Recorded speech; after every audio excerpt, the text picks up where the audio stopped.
No voy a hablar tanto del contexto porque está clarísimo lo que se viene hablando desde el minuto 1 del Congreso. Lo que sí está claro es que cada vez se habla más de innovación, de disrupción, de startups, de inteligencia artificial, de digitalización. Son temáticas nuevas. Nosotros cuando empezamos este tema no existía la innovación abierta, no existía la inteligencia artificial. Existía, pero no estaba diseminada como lo está ahora. El término startup no existía. Cuando hicimos los primeros posgrados y demás, eran empresas de base tecnológica, no existe más el término, no se usa más. Y así sucesivamente. Estamos en un contexto que cambia día a día y es una de las grandes complejidades que tienen estos arreglos institucionales, parques, polos, distritos, porque están hechos para durar.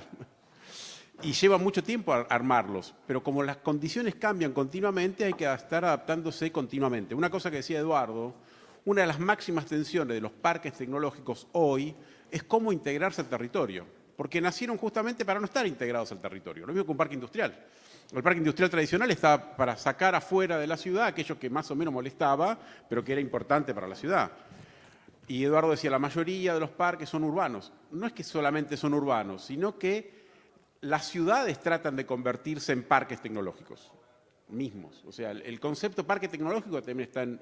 Porque ahora hay gente que hace tecnología, innovación, startups en la casa, en un garage, en otra ciudad. Y eso la teoría no lo contemplaba. La teoría era, los ponemos todos juntos y hacemos cosas. Y eso tampoco funciona como tal. Se hablaba mucho de competitividad territorial y es un poco el eje de esta mañana, ¿sí? Yo anoté ahí algunas cuestiones que para mí son las fundamentales a discutir cuando uno habla de competitividad territorial. Uno es la articulación público-privada. Fundamental. Y por eso arranco por ahí, aunque no es la más importante de todas. Pero sin eso es casi imposible pensar en entornos competitivos. La potencia de la infraestructura productiva, ¿sí? Esa idea, lo charlábamos ayer con alguien, de construir catedrales en el desierto, no funciona, digamos. Los territorios tienen historias, tienen capacidades, tienen competencias, también tienen cuello de botella, pero tienen un montón de cuestiones que hacen a la producción, y esa producción debe ser vista no como unidades aisladas, sino como una infraestructura o como un sistema. Luego, capítulo crítico, las capacidades tecnológicas. Hay territorios que tienen sobre algunos saberes o sobre algunos sectores, pero no sobre otros. La mayoría de los territorios del mundo no tiene competencias o capacidades tecnológicas para digitalizar. Es una cosa nueva, hay que aprenderla, no hay gente formada. Yo en la maestría tengo gente que está escribiendo sobre digitalización y no encuentro tutores de tesis. ¿Por qué? Porque no hay gente con maestría o doctorado en ese tema en particular, porque es una temática completamente moderna. Y es cierto que el término capacidad lleva a otra palabra que es construcción. Las capacidades tecnológicas no se compran, digamos. Hay países que han querido comprar capacidad tecnológica y no han tenido éxito. Han traído científicos, tecnólogos o han llevado una punta a la otra del país y no funciona. ¿Por qué? Porque tiene que haber un arraigambre y tiene que haber un entorno local que lo potencie. Capital humano, y me faltó poner la palabra talento. El tema de los parques tecnológicos, los polos, los ambientes, etcétera, es el talento, ni siquiera es la tecnología. No son los fierros, no son los materiales, no, es el talento. ¿Y cuál es el problema del talento? Que se mueve, que viaja, que tiene expectativas distintas a las que teníamos. Acá hay un tema tremendo para los parques industriales como tales, las nuevas generaciones de trabajadores. Los jóvenes que hoy están haciendo el secundario, la universidad, y que quieren trabajar en una industria, si es que lo quisieran, no piensan igual que pensamos hace 20, 30, 40, 50 años lo que era el empleo, lo que era el trabajo, lo que era la responsabilidad. No existe más eso. Quieren trabajar desde la casa, quieren trabajar... ¿Qué es lo que primero pregunta un chico o un joven que va a trabajar en una industria? ¿Cuántas vacaciones voy a tener? ¿De cuál va a ser el periodo? ¿Puedo trabajar desde casa? ¿Puedo trabajar un día sí, un día no? Eso no, hace 10 años, no hace 50, hace 10 años no existía eso. Es un desafío enorme. Pero la mayor parte de la nueva revolución tecnológica, llamémosla industria 4.0, inteligencia artificial, economía basada en el conocimiento, está basada en talento. Son las personas. Y por lo tanto, todo lo que tiene que ver con el entorno es fundamental, porque esas personas no eligen un lugar de trabajo como empresa, eligen un entorno de trabajo. Plazas, colegios, restaurantes, actividad cultural, ocio, deporte, aire libre, eso es lo que mueve. Por eso hay ciudades que tienen más éxito que otras, si es que se puede decir así, con la atracción y retención de talento. Son las ciudades que le dan más oportunidades. Los chinos, cuando hacen las nuevas ciudades, son para producir, es cierto, pero fundamentalmente son para vivir. Y no de por vida, porque la gente se mueve. Y eso es parte de ese mundo. Políticas públicas, sin dudas, ya se habló un montón, no quiero reiterar, y un ecosistema territorial. Es decir, una parte del mundo de la competitividad territorial está efectivamente en lo que podríamos llamar redes, comunidad, conversación, intercambio, diálogo entre distintos. Ahí está el secreto. ¿Sí? Después tal vez tengamos tiempo de dar algún que otro ejemplo.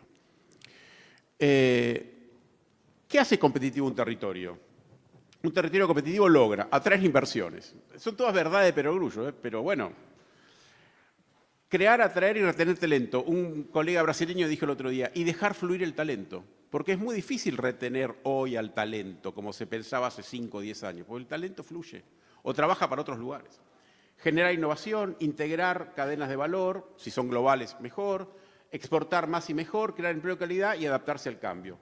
No se compite solo por costos, se compite por capacidades. Como se dijo antes, los territorios compiten, y es verdad, lo dijo Rodó. Pero ¿qué compite el territorio? Sus capacidades, sus competencias. Eso es lo que hay que trabajar y poner en valor continuamente. Voy a tratar de ir un poquito más velozmente. Yo me baso para entender esto y para analizar parques, polos, distritos, hubs, áreas de innovación en lo que dan llamar cuádruple hélice. ¿Sí? La vinculación entre Estado, empresas y universidades para hacer innovación o las partes de las empresas, estados y universidades que hacen innovación, porque no todas las empresas innovan, no todo el sistema científico-tecnológico innova, no todas las universidades innovan, ni mucho menos, y por lo tanto hay sectores de esos que se reúnen para innovar, como diría Lundvall, etcétera, etcétera. Pero los propios escandinavos le agregaron a esto la sociedad civil, los usuarios, ¿sí? Las ONG podríamos llamar, los sindicatos, o sea, aquellos otros que forman parte del entorno y que demandan innovaciones, usan innovaciones, gozan de las innovaciones, etcétera, etcétera, etcétera. Y además le incorporan algo muy interesante al mundo de la producción, el tema ambiental y el tema social, porque la sociedad civil fundamentalmente aporta eso. Históricamente nosotros hemos conocido los parques industriales, década del 50, década del 70, etcétera. En los 50, 70 recién arrancan los parques tecnológicos. Y recién en los 90, 2000 arrancan el concepto de entorno competitivo, aunque los franceses y demás lo habían trabajado un poquito antes, y los ecosistemas de innovación. El término sería eso, ecosistemas de innovación. El tema no es dejar que no existan los industriales, los tecnológicos y demás, sino cómo convertirlos en ecosistemas de innovación. Cómo dotarlos de capacidades para innovar. Cómo dotarlos de capacidades para generar innovaciones. Ese es el gran secreto. No es convertir a un industrial en tecnológico o un tecnológico en otra cosa. No, no, no. Ahora bien, en los territorios hay más de un bicho. Está el parque tecnológico, está el parque industrial, está el clúster no sé qué, está el hub no sé cuánto. El tema es que históricamente han nacido de manera aislada. El gran desafío es ponerlos en contacto. Avanzo un poquito más. Entonces, estas son un poco las diferencias entre unos y otros, lo vamos a pasar por alto. Para mí, ¿qué es lo que habría que pensar si pensamos en entornos competitivos sobre la base de que tenemos una infraestructura productiva y muchas veces tenemos un parque o varios parques industriales ahí en el entorno? ¿Qué debería pasar? Uno, que la infraestructura se vuelva inteligente, es decir, más ambientalmente responsable, más liviana, más flexible, mejor conectada, mejor comunicada, etc. Una gestión profesional del parque, tema que nos venimos peleando, no entre nosotros, lo miro a Rodo, sino nosotros contra otros, para tratar de lograr eso. Es el gran secreto. La gran diferencia entre un parque tecnológico y un parque industrial, voy a decir algo políticamente incorrecto, son los Eduardo Matoso. Después hablamos, porque es un reconocimiento. Son las personas, los equipos que le preguntan a las empresas qué necesitan, cómo los pueden ayudar para innovar, los vinculan con universidades, les acercan tecnología, les proponen proyectos estratégicos, los vinculan con proveedores, los llevan a ferias. Y eso es lo que hace el equipo de un parque tecnológico que lo diferencia mucho del equipo tradicional de un parque industrial. Redes de asociatividad, tanto internas como externas. Como yo decía antes, el gran problema de los parques, incluso los tecnológicos, es cómo comunicarse con la ciudad, con el entorno, para que no quede lo que se produce ahí encerrado dentro del alambrado. Innovación y tecnología, obviamente, talento y empleo de calidad, vuelvo a lo mismo, y lazos fuertes con el territorio. Esos para mí son los 6 grandes desafíos de cómo trabajar con parques industriales para tratar de que, o desde el vamos, cuando uno está planificando uno, o cuando ya existen, tratar de mejorar su competitividad. ¿Por qué? Porque el problema no es de cada una de las empresas, es del entorno y es del ámbito en el cual están instaladas. Si la gerencia o la gestión o la dirección del parque no se hace cargo de eso, las empresas solas no lo van a resolver. Y se estaría perdiendo el efecto sinérgico que tiene poner 5, 10, 15, 100 empresas unas al lado de la otra. Para terminar, yo entiendo que los parques industriales pueden ser mucho más que parques, los parques que son actualmente hoy, porque pueden ser motores de innovación, nodo logístico, plataforma de talento, espacio de cooperación y acelerador del desarrollo regional.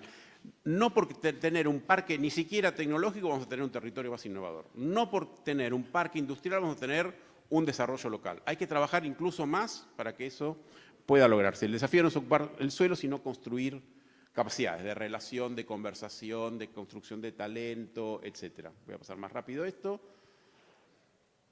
El riesgo para mí, y ahora voy a hablar un poco más de la Patagonia, ya lo dijo un poco Guido antes y se viene hablando, es cuando el desarrollo se basa en recursos, hay riesgos y hay problemas, efectivamente. Hemos vivido muchas. A mí me invitaron el año 2012 la gente de Neuquén cuando empezó con el tema del Cluster Shale, que después no se trabajó y demás, la UTN, el gobierno local, la empresa de gas y petróleo. Ellos intuían que no podían repetir la historia de volver a ser una cuestión extractivista, por más moderna que sea y tecnología. ¿Por qué? Porque no iba a dejar nada en el territorio, no iba a dejar empleo de calidad, que yo. A las pruebas me remito, no quiero abundar sobre el tema, lo que podría estar pasando en esas latitudes. Los recursos generan riqueza, pero no garantizan el desarrollo. Y eso es fundamental. Hay que lograr que la riqueza, las oportunidades y los beneficios que se generan se implanten en el territorio. Hay un lugar muy característico de Argentina que es Las Parejas Santa Fe.